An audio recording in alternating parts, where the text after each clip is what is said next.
Há uns anos atrás, eu recebi de presente o livro The Path to Your First Million e traduz-se para algo assim: O caminho para o seu primeiro milhão, de Tobias Schildfat. É um manual para principiantes sobre finanças pessoais e investimentos, e pode ter sido, na realidade, o livro que me despertou para o mundo do investimento. Por isso, hoje, quero dar-vos o mesmo presente que eu recebi do meu amigo há alguns anos atrás.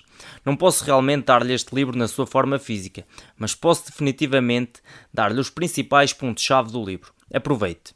Ponto-chave número 1. Porque não me ensinaram isto na escola? É verdadeiramente lamentável que uma das competências mais essenciais que existe não seja ensinada na escola. Em Portugal aprendemos sobre matemática, história, física, música e mesmo trabalhos manuais. Mas adivinhe sobre o que é que não nos ensinam nada. É isso mesmo, finanças pessoais e investimentos. Fomos criados para nos tornarmos advogados, engenheiros, médicos, cozinheiros ou polícias, para que possamos ganhar um salário e ser úteis à nossa sociedade. Mas nunca nos é ensinado como usar esse salário para ganhar ainda mais dinheiro. Hoje quero encorajá-lo a criar uma segunda fonte de rendimento. Isto não é um jogo de quantidade, como alguns youtubers querem fazer parecer. Não é como quem tiver o maior fluxo de rendimentos ganha, mas penso que contar apenas com o seu salário é um desperdício muito grande de potencial, simplesmente porque o seu próprio dinheiro pode criar mais dinheiro, e este processo pode ser mais ou menos passivo. Esta segunda fonte de fluxo de caixa virá não do seu salário, mas de investimentos. Vejamos 3 opções diferentes que devemos considerar.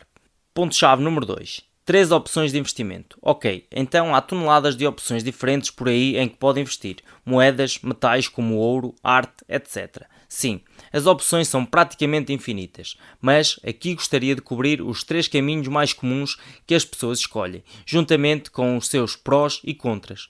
Pode investir em bens como imóveis, na bolsa de valores ou na sua própria empresa. Vou classificar estas 3 opções com base em 4 variáveis: potencial, expectativa, necessidades de capital e passividade. Aqui vou definir investir em bens imóveis simplesmente como comprar algum tipo de propriedade física para gerar constantemente fluxo de caixa. Eu diria que isto tem um potencial bastante elevado e que a expectativa também é bastante boa. Mesmo com a crise, os imóveis são bons investimentos a longo prazo. No entanto, as propriedades são um pouco caras e não tão acessíveis aos pequenos investidores, embora as barreiras de entrada sejam reduzidas porque se pode usar alavancagem. O investimento imobiliário pode ser passivo, mas isso significa muitas vezes sacrificar alguns dos lucros potenciais. Vou excluir qualquer tipo de negociação da categoria de bolsa de valores como o trading e referir-me simplesmente a isto como o processo de encontrar grandes empresas a um preço razoável que se podem manter durante um longo período de tempo. Dito isto, o potencial ainda pode ser elevado. Tal como no setor imobiliário, a expectativa, tendo em conta que está a longo prazo, é boa, embora algumas ações possam ser bastante caras, mesmo se comprar apenas uma. No entanto, a maioria não o é, e por isso os requisitos de capital para este tipo de investimento são baixos. A compra de grandes empresas a longo prazo é passiva, mas requer que se leia muito sobre algumas empresas e que reavalie as suas escolhas pelo menos, digamos, todos os anos. Finalmente, temos a criação do seu próprio negócio. Isto tem um potencial louco e possibilidade de alto retorno do investimento, mesmo superior aos 2 acima mencionados, mas o sucesso não é garantido. Há muitos empreendedores que fracassam e mesmo alguns que acabam por falir. As necessidades de capital variam muito com o tipo de negócio escolhido, mas muitas empresas hoje em dia não necessitam de toneladas de investimento antes de se tornarem rentáveis. Finalmente, a passividade é, evidentemente, muito baixa. Se quiser seguir por este caminho, é melhor desistir do horário das 9 às 5, porque os empreendedores com negócios próprios, principalmente negócios físicos como lojas, etc., geralmente trabalham muito mais que 8 horas. Então o modelo vencedor é o investimento na bolsa de valores. Porque investir na bolsa de valores é vantajoso tanto do ponto de vista das necessidades de capital de entrada, como do ponto de vista da passividade. Vamos centrar-nos nesta opção para o resto deste vídeo. Ponto-chave número 3. O processo de investimento. A criação de uma máquina de fazer dinheiro através do investimento na bolsa de valores é um processo em 3 etapas. Primeiro, deve criar os seus blocos de construção, chamemos assim.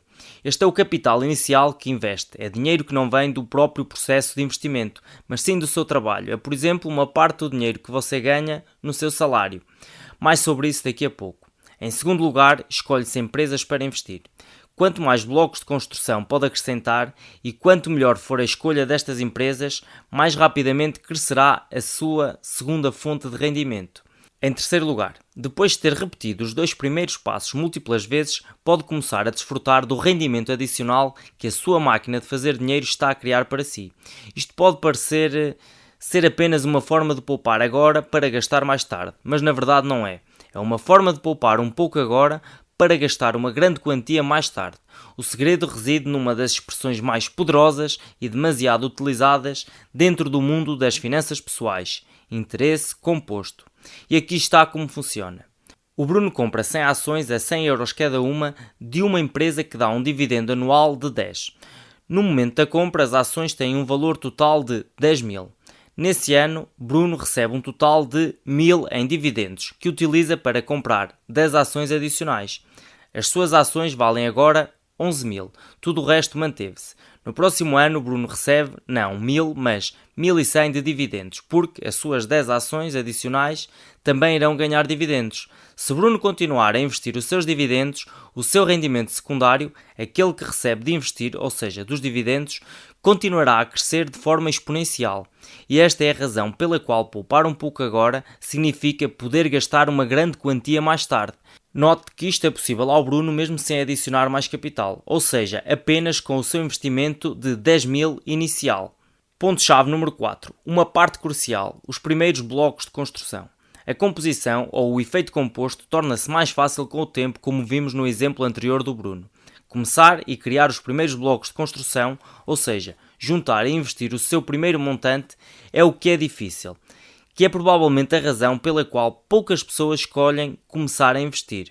A sabedoria milenar do livro O Homem Mais Rico da Babilónia diz alto e em bom som: o que importa não é o que ganhas, mas sim o quanto guardas. Para criar os primeiros blocos de construção na sua máquina de fazer dinheiro, deve criar um excedente mensal. O autor dá uma grande sugestão sobre como o pode fazer, baixando as suas despesas mensais. Comece por anotar as suas 10 maiores despesas mensais. Lembre-se de incluir quaisquer transações maiores que possam acontecer apenas 1 ou 2 vezes por ano, como ir numa viagem para esquiar. Agora, uma vez identificadas as 10 despesas mais importantes, quero que as avalie em termos de quanta felicidade trazem à sua vida. Isso é evidentemente altamente subjetivo, mas tente quantificar o máximo possível. Utilize uma escala de 1 a 5, onde 1 significa pouca felicidade e 5 significa muita felicidade. Pode ser uma experiência verdadeiramente reveladora. Muitas vezes, as maiores despesas não são sequer as mais importantes para nós e, portanto, são um ótimo local para começar a cortar para criar esse excedente de dinheiro para os nossos primeiros blocos de construção.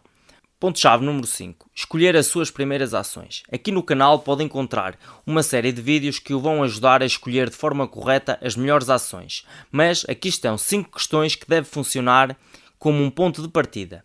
Qual é o modelo de negócio da empresa? É absolutamente essencial ter uma boa compreensão de qualquer empresa em que se invista. Como é que cria as suas receitas? Quais são os seus concorrentes? Que tipo de mega tendências estão a apoiar ou a limitar a expansão da empresa? Etc. O que é dito sobre a empresa nos meios de comunicação social? Esta é principalmente uma ferramenta para identificar as bandeiras vermelhas. Cuidado com as empresas que tratam seus empregados mal, aquelas que operam em indústrias moribundas, aquelas que enfrentam grandes processos judiciais, etc. Quem lidera a empresa? A gestão de topo tem de ser honesta, com conhecimento nos negócios, independente e orientada para os acionistas.